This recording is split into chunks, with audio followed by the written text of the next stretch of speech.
that Mexico still has its best booker in AAA. All right, so making waves when it comes to. Wait, I want to say something in Konnan's defense, okay? Because Konnan gets a lot of online, especially when he says things about AEW something. But bro, these CMLL fans keep talking about how CMLL is like blowing AAA away, and I'm like, and okay, ask aren't you guys doing like sellouts and stuff for things? So let's give me the climate right now. I'm gonna say one. I'm gonna say this. What's happening? I'm gonna tell you exactly the climate. This is the truth. This isn't because I work for AAA. They're doing good. They're doing the best they've done in probably 6 years. Okay, for 6 years we were beating every metric possible. They had no foreigners. They had no good storylines. They didn't have, we were the strongest company in Mexico. Once Tony decided to give them preference and send them guys like Moxley, guys that I had asked for years ago, and he would never send them to me. He would send me, and I don't want to disrespect anybody, but, he'd send me in their place. I go, yo, can I get Moxley or Jericho or Punk or, somebody that has some name value? You go, oh, no, I got Jay Lethal and Bobby Fish. All right, well, I'll take them, you know what I'm saying? And because they're good wrestlers, right? But they're not draws.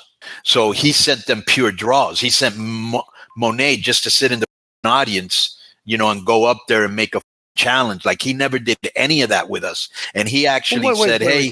Wait, in his defense. But you did get Kenny, the Bucks. The Bucks. Yeah.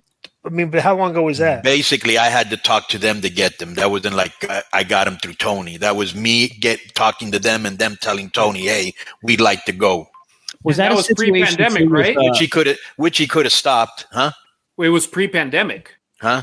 It was before the pandemic, right? Right. Yeah. Yeah. What was the situation with QT then? Is that someone that you did ask for, Konnan, or is that someone that Tony was like, here, use QT? Because maybe they weren't doing anything with him? No, that was me. I talked to him once. He was very intelligent. He spoke some Spanish. And I was like, bro, I can do something with this guy. You can tell like who's got the X factor and who isn't. First, the eye test. You look at them. Do they look like a star? No. Okay, well, kind of out of my mind. So I looked at him. He's got a good build, good smile, good look. Let me see if he's got anything between his ears. And I talked to him. The guy was very sharp. And I was like, wow, I can do something with him. Yeah, he looks great there. Yeah. Yeah, he just posted that today. He looks ripped. Okay, so what's the climate like today then? No. Fast forward 6 years, CMLL has been getting like a lot of their stars, and they've reinvigorated. Right. So for 6 years, we were beating, and I'm sure they were probably saying, "Hey, how come we're not in MLW? How come we're not in Impact? How come we're not doing anything with AEW?" Right? They got Rocky Romero, who worked for New Japan and was working for Consejo, told Tony, "Hey, I can get you some Consejo guys if you want. Just they can't work with AAA." And I didn't know this, but Tony was a huge CMLL mark, like in the early 2000s, So for him, it was a big deal to bring guys in, so much so that he thought that Ultimate Guerrero, that's why he kept fixing his mask. He thought that Ultimate Guerrero still wore a mask. The guy lost it years ago. And when he showed up with no mask, he was like, "Why didn't you have a mask?" I lost him. And they made a mask for him in an hour. And that's why during the whole match, he was trying to take it off. He was trying to fix it, right? But he was a big fan for them, and maybe he didn't like working with us. Maybe he got mad because I was reviewing his shows and not putting him over. Whatever the reason is, I don't know. But he started to give them precedence, as you can see. Yeah, I used Kenny Omega. Yeah, I used the Young Bucks. But that was me talking to them to talk to Tony so they would come. But when I asked for guys on the top of the food chain, never ever was I able to use them. You know what I'm saying?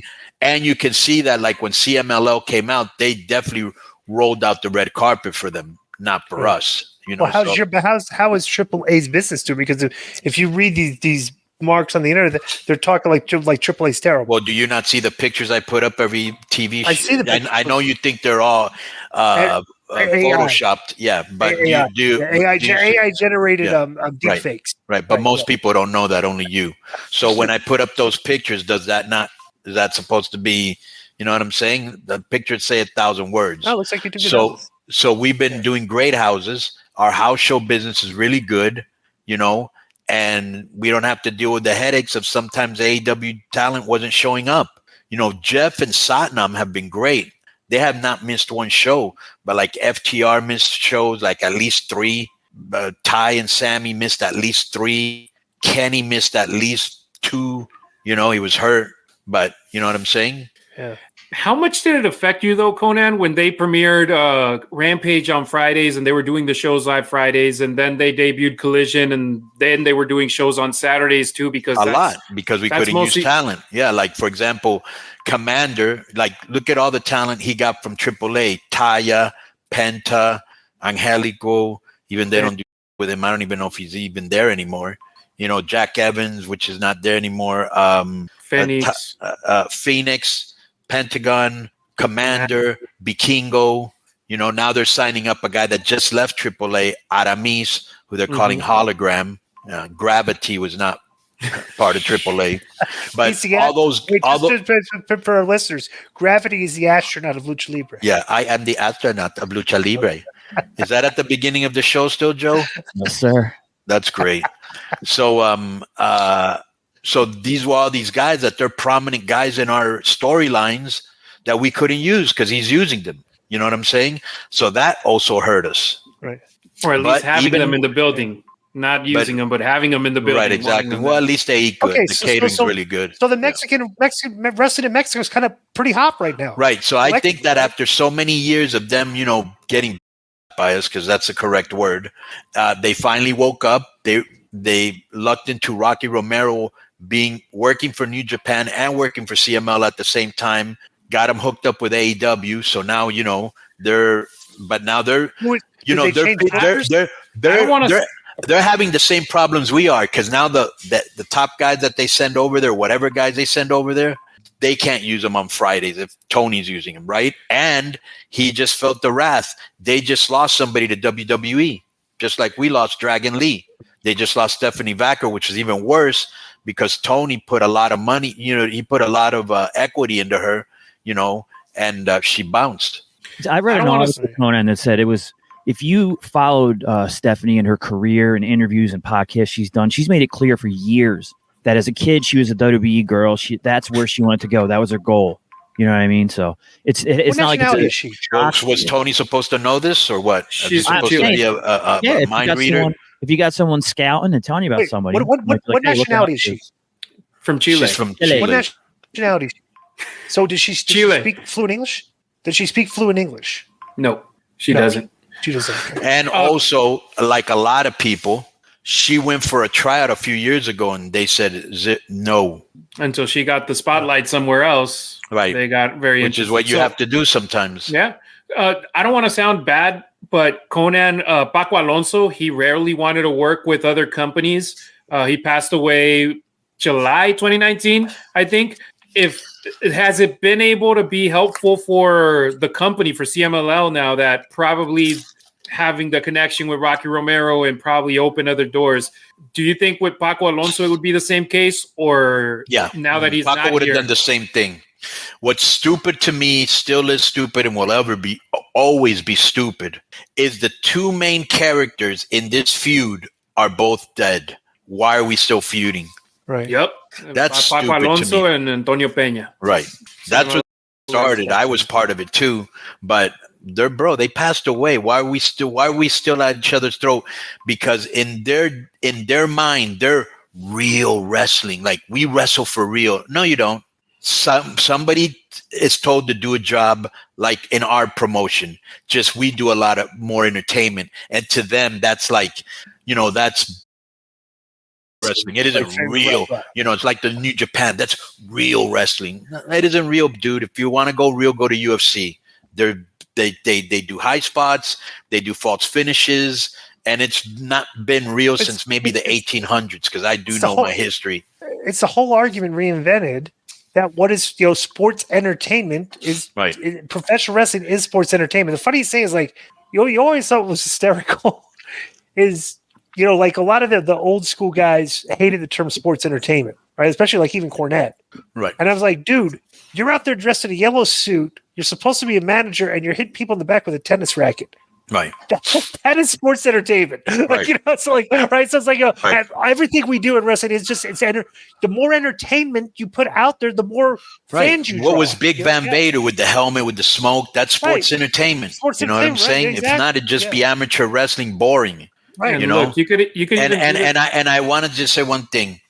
I'm a big fan. Like, I do like good matches, like the so-called 5-star matches. I'll get into them, right?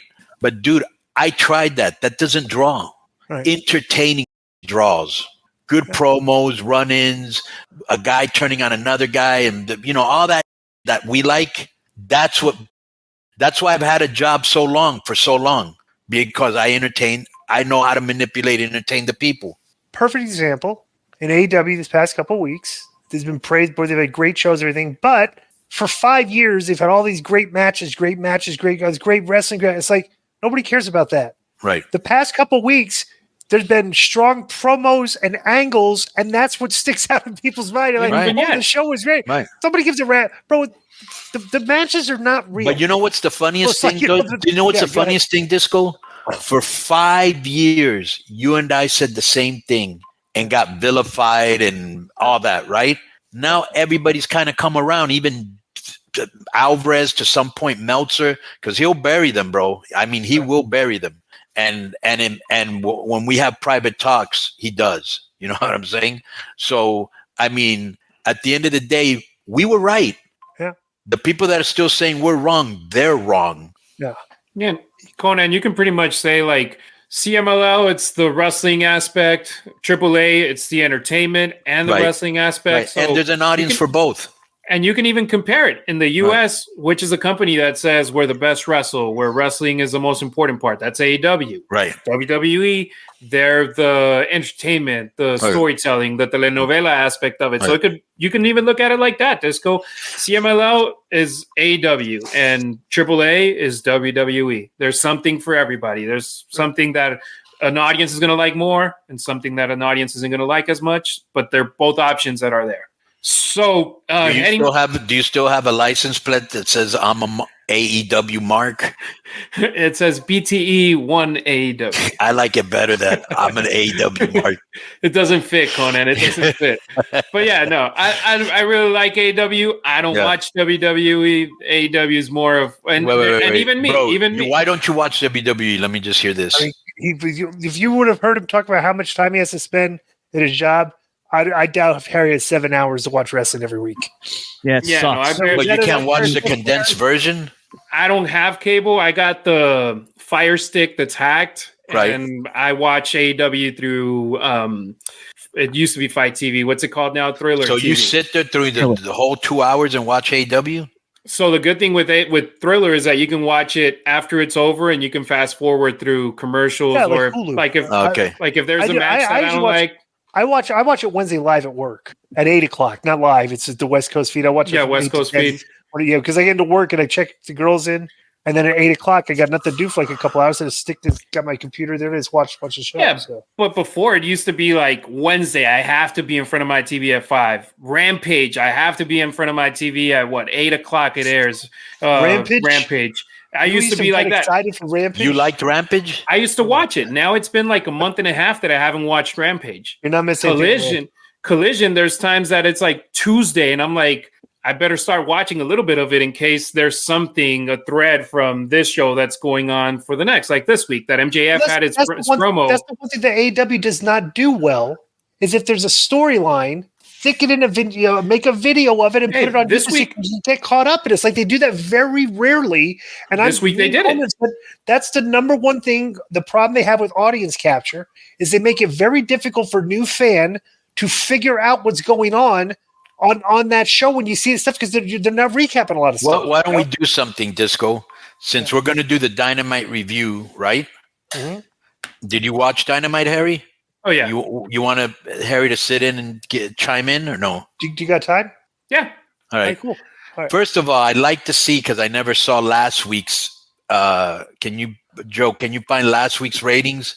Mm-hmm. Because I never saw them. Right? Last week was 683 or something. This week, but I wanted to see how the main event did and what was the highest and lowest segment. Last week was 688. This week is 691, and here's your quarter hours. Okay, are we done with the Lucha Libre Minute? The Lucha Libre Minute turned into the Dynamite review, but we can end it if you want. But do you have any more things you want to add? So I actually got some good tidbits for Lucha Libre Minute, but I know we went on another. Go ahead. So we'll just the Stephanie Vaquer timeline. Tuesday, she beat Tessa Blanchard in Arena Coliseo, Guadalajara. Then CMLL the next day on social media posted that Vaquer abruptly informed them that she will not be able to participate for personal reasons in her next match at Fantastica Mania this weekend in the U.S. And then they included, and also, by the way, she's no longer a member of CMLL and the New Japan roster. So they ended up stripping her from her World Women's Championship with CMLL and the Tag Team Championships there. So when this came out on Wednesday, go ahead, brother. Real quick, because I missed what you said. Who did she beat in her last match? That was somebody important. Tessa Blanchard. Okay. Wow. Yeah, but she went out. She didn't put anybody over. She won the match and then left and just vacated the titles. And said, by the way, I'm out. Yeah. So here's where it gets interesting. Once that was made public by CMLL, then Fightful and all the pages started reporting that she had been at backstage in the NXT show on Saturday. So here's where I got some sources that got me some information, and they tell me that at that time, AEW had a very significant offer for her and that they were very close to closing the deal. Then WWE was made of that aware of that contract that day, and she returned to Mexico with signing with AEW in her mind. But she ended up getting a call from somebody very important in WWE, and I'll just say it. Shawn Michaels called her personally instead of having somebody call her. Shawn Michaels called her and then ended up laying out a plan for what they were going to do with her, and then a good monetary offer as well. So she ended up accepting WWE because they had the money, they had the creative, and it made more sense for her. And even if this means that she doesn't get to work with New Japan and CMLL no more. Do you think she gives about that? Bro, a girl, here's what the appeal. You're a professional wrestler. You're working in front of certain types of crowds, okay? You're looking at the other product you can go to. It's like people are selling out every single show. Like, I as a professional wrestler, that's what I aspired to do, is to work in front of sellout arenas and become a big star and have the opportunity to become a big star. So just remember, she's going to NXT. She's not going to AEW. But NXT, she's to NXT, not to WWE. Sorry, she's betting on herself to know. Look, I'm better than. I could probably tell I'm better than most of these girls. And NXT is internationally televised. It's not just back in the day when it was just on the network. NXT that's still a major league. I would say a major league. And they're going to be in the CW as well. Oh yeah, starting next year. So that's going to be big. Like, when I worked at Indies, okay, and I was getting better, and it was getting to the point where I looked at like I was going to be working, maybe having tryouts coming up, like I was going to improve. Bro, I watched the matches and I was like, I didn't think these indie guys were better than I was. Like I didn't think I thought they were green. I thought they were like, but even though I was green, I thought I was good. You know what I'm saying? So a girl at this level is getting put over, and she's at a top spot at a young age in one company. She's obviously got a lot of confidence and is looking at like I want to headline WrestleMania. Which should be the aspiration for anybody that gets in the business. Your ultimate goal, I want to headline WrestleMania. If in front of 100,000 to 70,000 people or whatever it is, should be your goal, So I don't know. I mean, and remember the CM Punk situation at All Out in Chicago, not in Chicago, in London, where he wasn't picked up from the airport and he ended up going taking the train. Yeah. So I heard something similar happened here with Vaquer and Forbidden Door. Report the rumors of things that have come from like one of the reasons, but some of the reasons that she didn't go to AEW. I read something, I don't know how big it was. She said she didn't like somebody said this. I don't know if it's true or not. She didn't like the chaos in AEW. I think that was the quote I saw. So I just heard WWE had plans laid out for her for a full year, and that she loved that aspect of it. And that WWE bumped up their offer to have the same kind of money that AEW was offering her as well. Because that NXT contracts aren't big. So that she's going to be on something similar to Julia, who came over from New Japan, and she's going to be in NXT. Something similar to that situation as well. Right. Interesting. What else you got? So Apparently her debut is actually going to be in Mexico, and the shows that they're going to have this weekend out there, that's going to be something interesting too. You go 1 week from wrestling in CMLL to the next week wrestling for WWE in Mexico. I don't know if she's wrestling or if she's just appearing in front of those house shows. So what was the problem in AEW, that she wasn't picked up or something? I heard that something similar to the CM Punk situation happened with Forbidden Door, that she wasn't picked up from the airport. Right. She ended up having to get her own way. Let me just say this. When she got over there, she was told by the Mexicans how that place rolls. And then when she spoke to the Mexicans in WWE, she saw how that place rolled. It's not a hard choice to make. You also got to remember... Huh? Go ahead. No, go ahead. You also got to remember WWE, how can I say this? They're planning on coming into Mexico next year really strong and make a real big footprint, something they've been wanting to do for a while, but the pandemic got in the way. They don't have any female Mexican stars except Raquel, and she's sick or she's got some skin thing or something, right? And she's more Tex-Mex. She's not Mexican. Right. She's Tex-Mex. She's Chicana. But this is they don't have any Mexican besides her, and she ain't even Mexican. She's from Chile. So they might announce her from Chile. I don't know. Right. Because they don't have anybody from Chile either. Yo, what's up? I just want to thank you guys for watching this clip. Don't forget to hit the like button, leave a comment, and subscribe. And join our YouTube membership for hours and hours of exclusive, unedited, uncensored content. And being a member will help you get involved in our upcoming live streams. Thank you for your support. Thank you for riding with us. I know you got a lot of other podcast choices, be it wrestling or other ones. And thank you for picking us. Boom.